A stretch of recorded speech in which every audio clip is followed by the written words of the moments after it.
Oh, it's so heavy. Oh, oh, look at this. Oh, yes, more. Oh.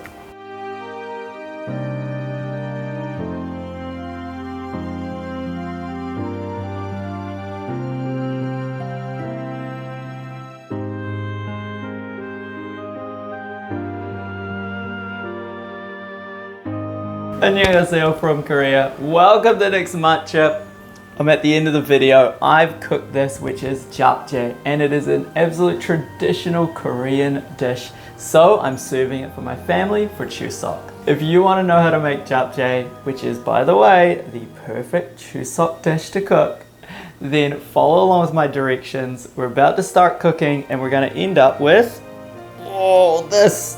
Yes. I've laid out the ingredients so that you can see how much you'll need for each step of the process. There's the end seasoning, which I put on this side, and here you can see the 3 different parts. We're going to need meat, noodle seasoning, and spinach seasoning. So while we're cutting everything up, which is the first step, just before you begin, just get everything cut, and then it makes things so much easier. You can just throw them in the pan when it's time to cook, right? While I cut, I want to tell you about Chuseok. Chuseok is a great time of the year. It's sort of a harvest celebration. Winter's coming. Let's celebrate with some delicious food before it gets cold in Korea. It's the perfect time to spend time with family, and a lot of people travel to get time off work, usually for about 3 days. So for me, it's the perfect time to cook. Now, we begin, I think the first step should be getting this marinade made with the mushrooms and the meat.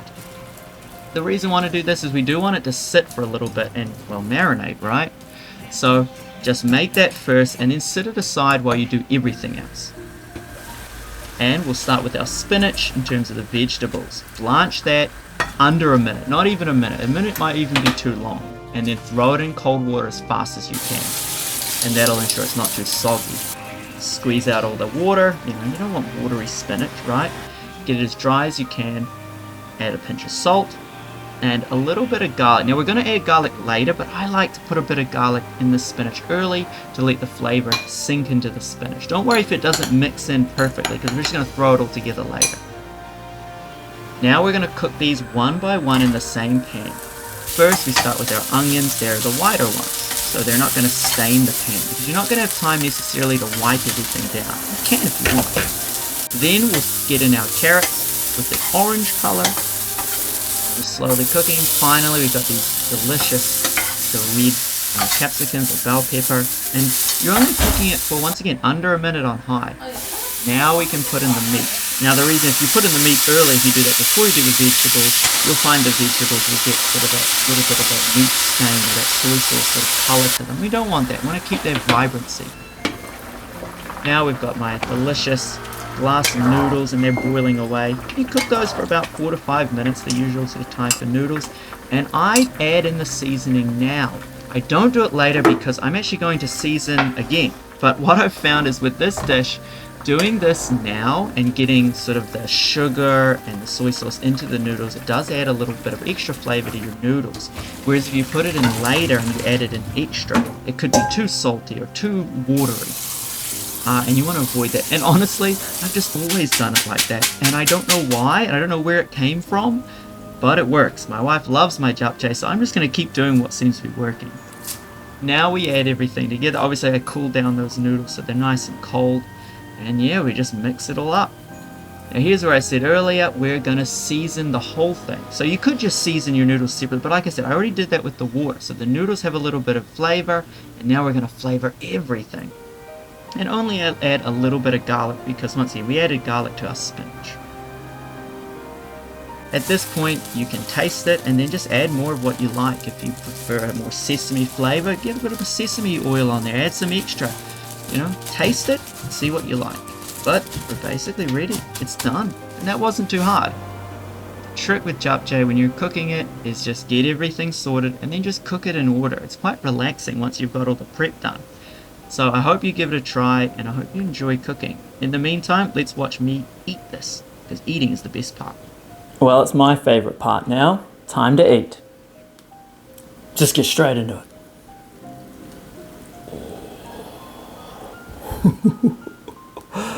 Oh, I love it. Okay.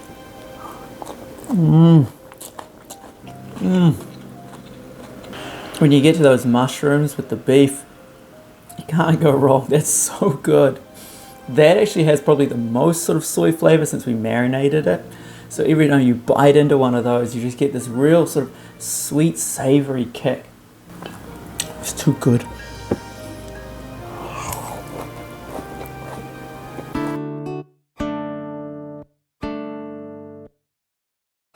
Yes, that's bibimbap. Annyeonghaseyo from Korea. Welcome to Next Matchup. Today we're cooking bibimbap.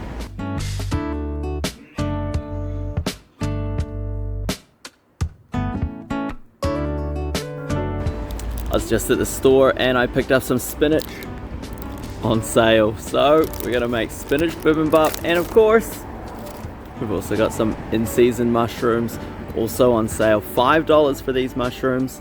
It's a good price. So we're gonna use that with a bit of beef we've got at home and we're gonna cook bibimbap. Can't wait, let's begin. The best thing about bibimbap is you can use a lot of different ingredients. So if you're missing anything from my list, don't worry about it, and feel free to add your own sort of things to it, depending on what you like. The main thing is you take vegetables and you mix them up. Can't go wrong with that. Now start by making your beef marinade. You want it to sit and just marinate for a while. Now you can do this the night before if you're organized, but don't worry about it. It'll still taste delicious even if you just do it now. And while that's marinating, let's prepare some of our other ingredients. I'm going to start with the spinach just because I like to get this one out the way. Blanch it for about 40 seconds with a little bit of salt. You want some good flavor in that water. It's going to help out add a little bit more taste to your spinach. Rinse it under cold water and then squeeze out as much of the excess water as you can. The more you squeeze out, the better. You don't want sort of runny, sort of wet spinach. It wouldn't be that tasty. Throw in a bit of garlic, sesame oil, and a little bit more salt, not too much, and mix that in. You'll get a ton more flavor from your spinach if you do it this way, and it'll add to your bibimbap. Now let's cut some of these ingredients up. How you cut them is up to you, but think about it. You're going to be mixing everything together, so you think thin, think dicing. Basically, you're cutting it into small pieces. Whatever gets that job done the best. I like to have mine into sort of thin strips. It makes it a little bit more fun to mix it up. So here's some zucchini and just slicing it into long, thin strips. How you do it is up to you. And how thin or how thick is really up to you. It's your bibimbap, make it how you like it. Got bell pepper. I love the crunch of bell pepper, and we are going to slightly cook this later. So it's, that's also up to you though. A lot of people, when they do the bell pepper, just throw it in as it is, and it will make it nice and crunchy and add a little bit of texture to bibimbap. But I also do like to slightly brown it or soften it up just a little bit for my bibimbap. And of course mushrooms. The more mushrooms the better. When you cut up mushrooms, remember they're going to shrink down. We like to cook our mushrooms for a little bit longer than I think most people do, and that adds more flavor. But before we do the mushrooms, let's do these bean sprouts because they're going to cook for 20 minutes. Just a bit of salt and a bit of water and let them sit. And you're going to have to do the same for the mushrooms. Get another pan going. You can see in the corner I'm cooking my bean sprouts away. Throw in some salt and just let them sit on a lower heat, and it's going to sit for about 15 minutes. While those are doing that, we can prepare the other ingredients. So throw your vegetables in very lightly. You just want them to start softening and then take them out. You don't want to burn any at this stage, and you don't want it to sort of overcook. You don't want it to get mushy. That'll be too much. You want a little bit of crunch left in some of these. Here's that bell pepper that I mentioned earlier. So I'm throwing in a little bit of salt. I'm just going to add a little bit more flavor to it. I didn't do that to the carrots because I want that natural sweetness from the carrots to come out. Give that a stir. It's basically done after sort of 30 seconds to a minute. Now those mushrooms, see how they've shrunk down and it's only sort of brown up. That's the flavor I want. I want every bite of mushroom to be full of mushroomy flavor. Rinse off your bean sprouts and put them to the side. They're basically done. And now your meat is the last one on the pan. It means you don't have to sort of go and cook the, not cook, but wash the pan later. So just fry that up until it's ready for you. And then it's time to plate it. The design you use is completely up to you. You don't have to take as much care as I'm trying to do here. You can just throw it all in a bowl and mix it up because that is bibimbap. It's mixed rice with vegetables and some meat if you want. A lot of different ways to do it. It's So you can see all the vegetables that I'm using. If I had to redo it and do another one, I like cucumber is good. I've mentioned that I've used pear before. Just use what you've got lying around or what's seasonal and cheap. That's the best way to do it. All right, it's bibimbap, so there's some time to mix. Oh yeah. Oh, beautiful. Look at that. Yes, that's bibimbap. Oh.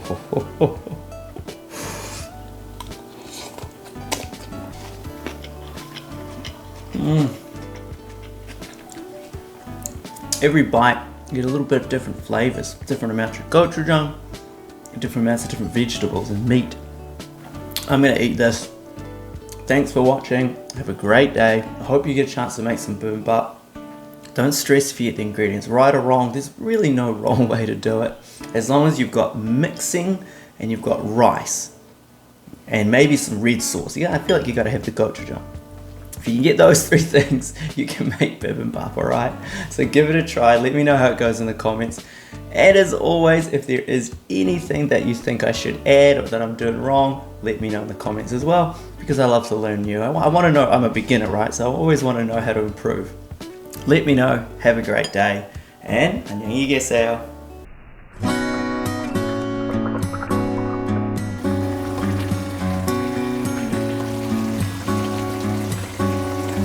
안녕하세요 from Korea. Welcome to Next Matchup. Today we're making Galbijjim.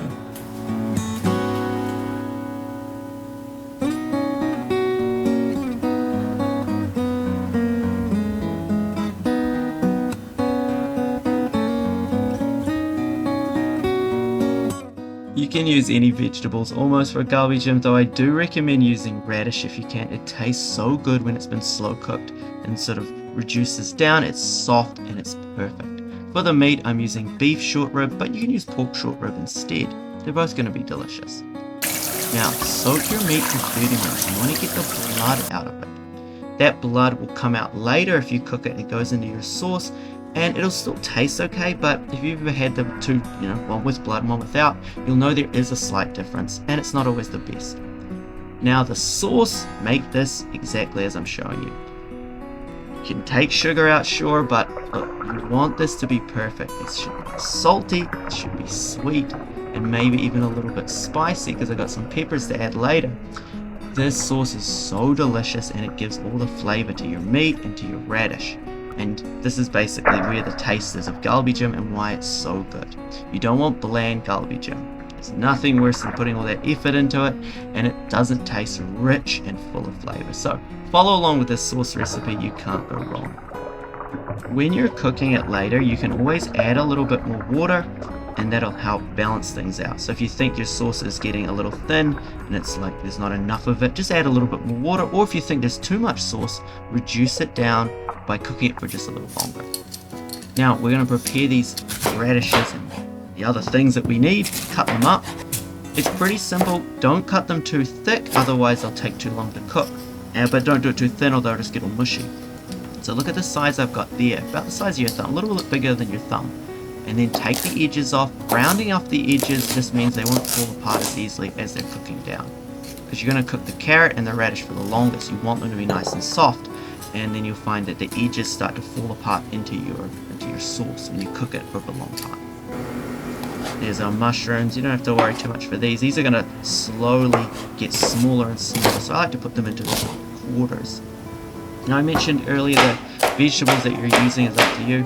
For instance, I'm adding red pepper. If you don't want it too spicy, reduce the red pepper. And even if you do, add more red pepper if you want it spicier, because a lot of people love a spicy Galbijjim.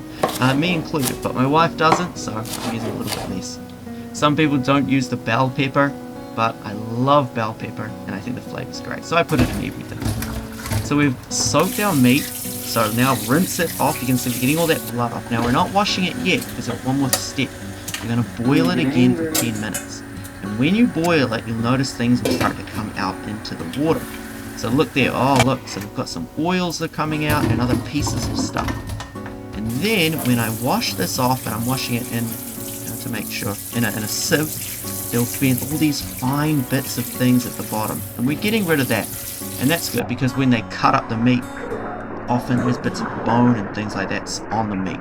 So give it a good wash after you've cooked it. And now we're going to actually cook it. So put it back in the pan, cover it with your sauce. Once again, depending on the size of your pan, you might not be able to cover it enough. If that's the case, add a little bit more water, and then you can always just cook that off later. After 1 hour of cooking, add in your radishes, and they're going to cook for 20 minutes. So that's an hour 20 so far. Then we're adding in the carrots, and we're still cooking. You can see all the water's reducing down slowly, because remember, we're not cooking this on high, we don't want to burn anything. Lid on again. Once again, we're up 10 minutes later. Now we're putting in the mushrooms. At this point, the radishes should start to get quite soft, and the meat should be a little bit softer than it was before. Water is slowly going down. Look at that. You can see the difference now. Look. Okay, look. Radish, yep, pretty cooked, but not perfect yet. Still got more time. The meat too. You can cook that for a little longer. So about 5 minutes, and at this stage, you can add a little bit more water, but you're going to start to run out of time for cooking and adding stuff because you don't want to overcook your onions. So at this stage, there's no more water. I'm not going to add any more water to this or ruin it. I've got the sauce consistency that I want. It's sticky, it's delicious and thick. So I've added in the bell pepper, and I'm basically just mixing it because I like crunchy bell pepper. I don't want overcooked bell pepper in this dish. And it's basically ready at this stage. The meat is super soft. It's falling off the bone, and the radishes are about to fall apart as well as those carrots. It's cooked perfectly, and I can serve it. And that feels great because it's been a long time. It's about 2 hours cooking when you add up all the time. And that's good because that's what we want. We want tender meat and tender, flavorful vegetables with a beautiful little sauce. Look at that sauce. Add that on top. It's so, so good. So there you go. That's how to cook that Galbijjim. Try it at home. I highly recommend it. And as you see, when I eat it now, it's so tasty. Oh, look. Which one first? Oh, you can already feel the meat. It's, I checked it with the chopsticks. You can feel it's very soft. You can put your chopstick through it easily. That's usually a good sign. So look at that. Whoa, easy. Oh.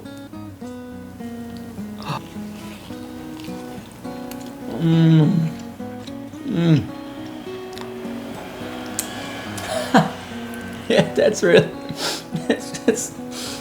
good.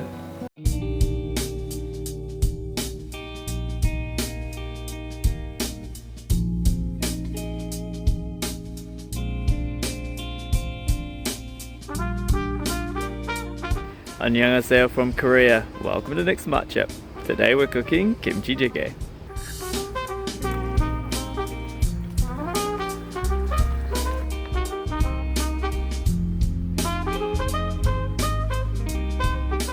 If you're interested in Korean cooking, then you must learn how to cook kimchi jjigae. Kimchi jjigae is such an important part of Korean cuisine because it uses kimchi, right? And it uses the best type of kimchi, which is that extra fermented kimchi. So you must learn how to cook this dish. And if you follow my recipe, you're guaranteed success every time. Speaking of success, mix your sauce ingredients first, like I just did, and then let them sit for a bit. That'll help a lot of the pieces sort of break down. You'll get a nice consistency in the sauce that we're going to put in the pot later. You don't have to add tofu, but if you've ever had kimchi jjigae at restaurants here in Korea, you know that the tofu is not the best part, but it's one of the top parts. There's something about the way the tofu just sucks in all that kimchi sauce. It's so tasty. I always look forward to the kimchi that comes when I have kimchi jjigae.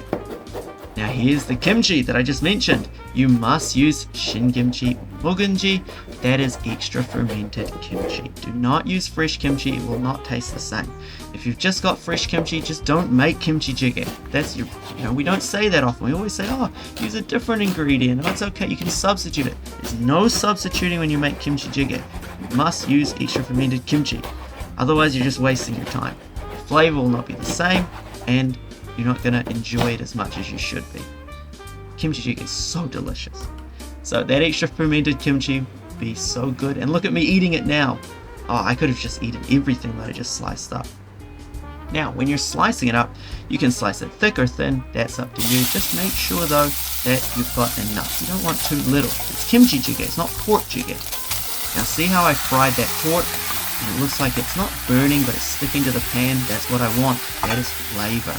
When I add in the kimchi, it's going to add to that. It's going to stick a little to the pan. There's going to be bits of it will start to sort of not burn, but you know, they'll get a little browner. That's flavor is coming out of it. If you've ever had fried kimchi, you know the taste. You want that, and you want to put all that flavor into the sauce that we're about to make. Now, a bit of garlic to throw in there, and that's good to do before adding the water. You'll get a much deeper flavor from your garlic. Just don't burn it. Once you've added the water, now we can always add more water later or just boil off the water if you've added too much. Just keep an eye on it either way. Once it's boiling, we're going to add in our sauce. So give it a quick stir. Everything that's stuck to the pan is now in the sauce. It's all coming off. And I'm going to add the sauce and then just mix it up. Now after about 5 minutes of boiling, you see how it's starting to thicken? I can add some of these vegetables in, as well as the tofu. At this stage, if you think you've got too much water, maybe turn the heat up a little bit and boil that water off. Then it'll start to thicken up. But do remember that a lot of this sauce will naturally thicken overnight. The best kimchi jjigae is often the kimchi jjigae you have the next day. You'll find the sauce sort of thickens a bit and the flavors come out, especially some of that fat from the meat. It's so tasty. Hope you enjoyed these ones. Let me know what one is your favorite and annyeong haseyo.